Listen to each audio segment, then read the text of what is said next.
Hello hi అండి, అందరికి నమస్కారం. అధిక పెన్షన్పై ఇప్పుడే వచ్చిన ముఖ్య ప్రకటన అనే లేటెస్ట్ అప్డేట్ అయితే రావడం జరిగింది. సో దీనికి సంబంధించి పూర్తి వివరాలు ఈ వీడియోలో తెలుసుకుందాం. ముందుగా వీడియో చూసిన ప్రతి ఒక్కరు తప్పనిసరిగా వీడియోని లైక్ చేయండి. మీ తోటి మిత్రులకు ఈ వీడియోని షేర్ చేయండి. ఫస్ట్ టైం నా ఛానల్ వీక్షించినట్లయితే తప్పక సబ్స్క్రైబ్ చేసుకోండి. ఇక వివరాల్లోకి వెళ్దాం ఫ్రెండ్. రిటైర్మెంట్కు ఆర్థిక భరోసా, ఈపీఎఫ్ స్కీమ్లతో సురక్షిత భవిష్యత్తు. ఉద్యోగుల రిటైర్మెంట్ జీవితాన్ని ఆర్థిక ఆందోళనలు లేకుండా సుఖమయం చేయడానికి ఎంప్లాయీస్ ప్రావిడెంట్ ఫండ్ అంటే ఈపీఎఫ్ మరియు ఎంప్లాయీస్ పెన్షన్ స్కీమ్ ఈపీఎస్ స్కీమ్లు కీలకమైన ఆర్థిక సాధనాలుగా నిలుస్తున్నాయి. ప్రైవేట్ రంగ ఉద్యోగులకు ఈ స్కీమ్లు రిటైర్మెంట్ తర్వాత స్థిరమైన ఆదాయాన్ని అందిస్తాయి. ఈ స్కీమ్లు ఎలా పనిచేస్తాయి, ఎంత మొత్తం జమ అవుతుంది, రిటైర్మెంట్ తర్వాత ఎంత పెన్షన్ లభిస్తుందో ఒక ఉదాహరణతో వివరంగా తెలుసుకుందాం. ఈపీఎఫ్ స్కీమ్ల పనితీరు. ప్రైవేట్ రంగ ఉద్యోగుల జీతంలో నెలవారీ అంటే 12% ఈపీఎఫ్ ఖాతాలో జమ అవుతుంది.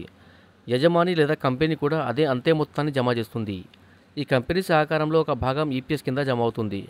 ఇది రిటైర్మెంట్ తర్వాత నెలవారీ పెన్షన్గా అందుతుంది. ఈపీఎస్ కింద గరిష్ట జీతం 15,000పై 8.33% లెక్కిస్తారు. ఒక ఉదాహరణతో లెక్కలు.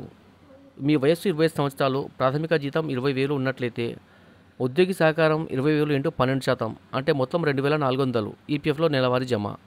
కంపెనీ సహకారం 20,000 × 12% అంటే 2,400. ఇందులో ఈపీఎస్కి 15,000 × 8.33% అంటే రూ. 1,250. మిగిలినవి 2,400 నుంచి రూ. 1,250 తీసేస్తే అంటే మొత్తం రూ. 1,150 ఈపీఎఫ్కి జమ అవుతుంది. మొత్తం నెలవారీ జమ ఈపీఎఫ్లో 2,400 ఉద్యోగి ప్లస్ రూ. 1,150 కంపెనీ, మొత్తం రూ. 3,850. ఈపీఎస్లో రూ. 1,250. రిటైర్మెంట్ తర్వాత లాభాలు. 30 సంవత్సరాల సర్వీస్ తర్వాత ఈపీఎఫ్లో నెలవారీ జమ అయ్యే రూ. 3,550 ఏడాదికి 42,600గా మారుతుంది. ఈ మొత్తం 8.25% వడ్డీ రేటుతో 30 సంవత్సరాల కాలంలో సమ్మేళనం అంటే కంపౌండింగ్ ద్వారా 68.9 లక్షలుగా పెరుగుతుంది. ఈపీఎస్ నుంచి పెన్షన్ లెక్కింపు. పెన్షన్ ఫార్ములా సర్వీస్ సంవత్సరాలు ఇంటూ సగటు జీతం /70 అంటే 30 సంవత్సరాల సర్వీసు సగటు జీతం 15,000గా లెక్కిస్తే పెన్షన్ = 30 × 15,000 /70 అంటే రూ. 7,500 నెలవారీ. రిటైర్మెంట్ తర్వాత 20 సంవత్సరాలు అంటే 60 నుంచి 80 ఏళ్ల వయస్సు జీవిస్తే నెలవారీ రూ. 7,500 × 12 నెలలు × 20 ఏళ్ళు అంటే మొత్తం 18 లక్షలు పెన్షన్గా లభిస్తుంది.